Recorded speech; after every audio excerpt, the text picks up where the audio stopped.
Survei LPM UI, hampir separuh ekonom sebut ekonomi memburuk. Ya, setelah 10 tahun hancur lebur, ditambah lagi dengan setahun ini keberlanjutan, maka ekonomi Indonesia semakin buruk. Buah dari kebohongan yang dilakukan selama periode presiden terbaik versi lo. Semuanya semakin ruwet.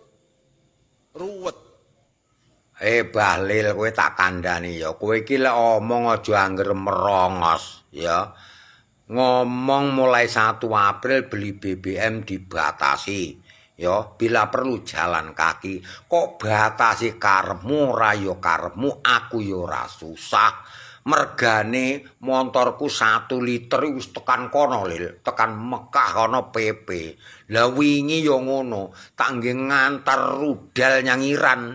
1 liter PP sik turah lil, ngono lil, glogok jaran. Viral, 70.000 impor motor listrik untuk operasional MBG. Harganya bikin kaget. Tahu nggak sih, belakangan ini bermunculan video yang beredar menunjukkan sekumpulan motor listrik yang jumlahnya diperkirakan sekitar 70.000 unit. Setelah kemarin viral mobil Kopdes dari India, sekarang malah motor yang viral. Motor tersebut bukan motor listrik biasa loh, tetapi motor yang berasal dari Kanada yang bernama MOJVX GT yang harganya mencapai 49 jutaan per unit loh. Walah, itu duit sayang amat ya. Setelah viral, BGN langsung klarifikasi bahwa video yang beredar adalah benar. BGN memang menganggarkan motor listrik untuk operasional kepala SPPG, tetapi realisasinya adalah sekitar 21.800 unit dari total yang dianggarkan 25.000. Nah, ini dipesan pada anggaran tahun 2025, jadi bukan 70.000 ya. Nah, gimana nih menurut kamu? Kamu setuju nggak uang kita dipakai untuk anggaran motor MBG? Aku tuh menanggapi usulan Ketua Banggar DPR membeli gas LPG 3 kilo menggunakan sidik jari dan retina mata. Ya, biar tepat sasaran. Kok gawe no aturan tetep aja ndak tepat sasaran. Karena dari dulu sejak awal LPG 3 kilo diproduksi, bahkan di situ sudah ada tulisan jelas ditabung khusus untuk masyarakat miskin. Lah, sementara mayoritas orang masyarakat menggunakan si kaya, miskin, menengah itu menggunakan gas LPG 3 kilo. Jadi kalau ndak usah buat aturan-aturan itu tidak perlu. Di situ juga sudah disediakan orang-orang kaya, ada tabung ungu, ada tabung biru. Dan sementara yang LPG 3 kilo itu khusus untuk masyarakat miskin. Tapi faktanya di lapangan orang-orang kaya yang menengah bahkan pegawai negeri semua ngeragut yang bukan haknya. Padahal jelas di situ haknya orang-orang miskin, ya orang-orang kurang mampu. Itu loh. Jadi ndak usah banyak aturan, kok atur pun percuma karena orang-orang itu, orang-orang kaya atau pejabat kalau diingatkan kuwi ngegas, lek ndak ngono ngancam. Itu yang cocok bagi saya dirudal, ya.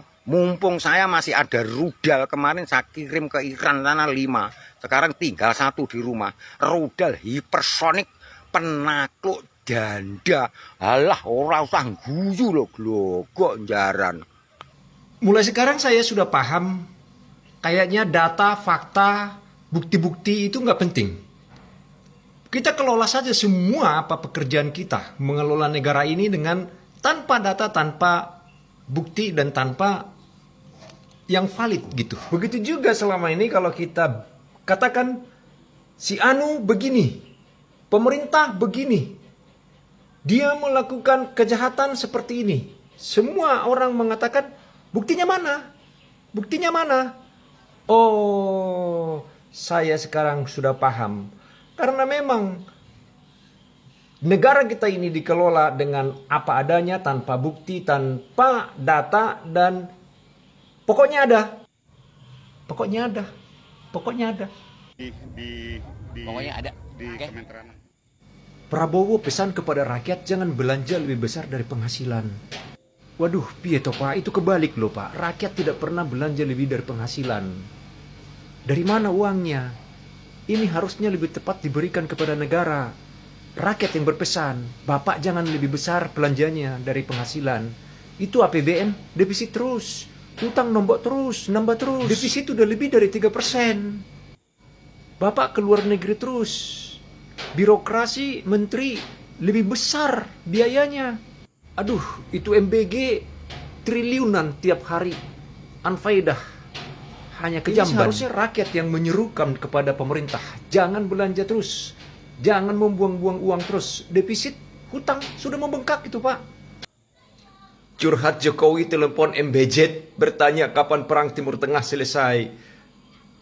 Yang perang siapa, yang ditanya siapa? Jawabannya pasti Ruwet. Selamat pagi, Bapak Presiden Republik Indonesia, Prabowo Subianto. Salam hormat dari saya, Pak Cornelis. Melalui pesan terbuka ini, Pak, saya berharap Bapak memperhatikan aspirasi rakyat. Dan saya mewakili rakyat. Pesan khusus dan spesial ini saya sampaikan secara terbuka, Pak, agar Bapak Presiden segera memberhentikan Menteri Keuangan Republik Indonesia yakni Saudara Purbaya. Saya ulangi, Pak, biar jelas. Saya dan rakyat Indonesia yang lain meminta agar Bapak Presiden Republik Indonesia, Prabowo Subianto, segera memberhentikan Menteri Keuangan Republik Indonesia, Saudara Purbaya, dalam waktu 3 kali 24 jam.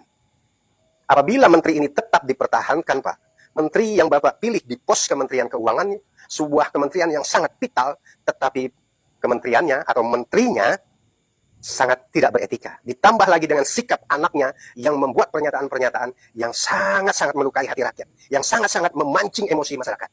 Karena itu, Pak, tidak ada kata lain, Bapak sebagai Presiden yang memilih pembantu-pembantu Bapak harus menindak ini sebelum menjadi persoalan besar di negeri ini dan di Kementerian Keuangan. Sekali lagi, sebelum saya akhiri, saya berharap 3 kali 24 jam Bapak sudah memberhentikan Menteri Keuangan yang belum apa-apa, sudah membuat pernyataan-pernyataan yang melukai hati rakyat, terkesan sombong dan jumawa, termasuk pernyataan-pernyataan anak dari Menteri ini. Ini bisa membahayakan, Pak. Kami tunggu langkah tegas Bapak. Sebelum Republik ini semakin kacau, berhentikan Menteri Keuangan Republik Indonesia. Salam hormat dari saya, Pak. Dari segi visual, makanan ini tuh kayak baik-baik saja guys, kayak nggak ada gitu yang perlu dipermasalahkan. Tapi dari segi narasi orang yang mengunggah foto makanan ini, miris banget guys. Ini dia, mari kita review bersama-sama. Ini dia, kita baca ya.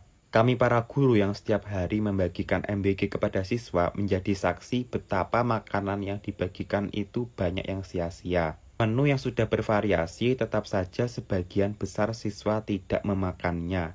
Hati emak meronta melihat betapa sayangnya makanan yang tiap hari tidak dimakan. Untuk selanjutnya bisa kalian baca sendiri dan dipahami sendiri ya guys. Menurut aku, daripada mubazir uang dan makanan, lebih baik dana itu tuh dialokasikan ke pendidikan. Untuk pendidikan gratis, beasiswa misalnya. Mari kita simak guys ini. Kita baca bersama-sama ya di atas ini. MBG hari ini di sekolahan anakku kak, tapi dimsumnya basi. Wow, basi lagi. Lagi-lagi aku menemukan informasi terdapat makanan basi di program MBG. Masalah makanan basi itu bukan yang pertama kali ya guys, tapi berkali-kali aku tuh menjumpai informasi di berbagai media sosial terkait makanan basi ditemukan di program MBG. Aku nggak tahu ini apakah saat pengemasan tuh nggak ada kayak pengawasan gitu loh yang menjumpai bahwa ini tuh makanan basi yang nggak layak makan gitu. Kasian loh mereka, para anak-anak itu yang mereka tuh berjuang menuntut ilmu, bersekolah, tapi yang didapat malah makanan basi. Coba gimana ini menurut kalian?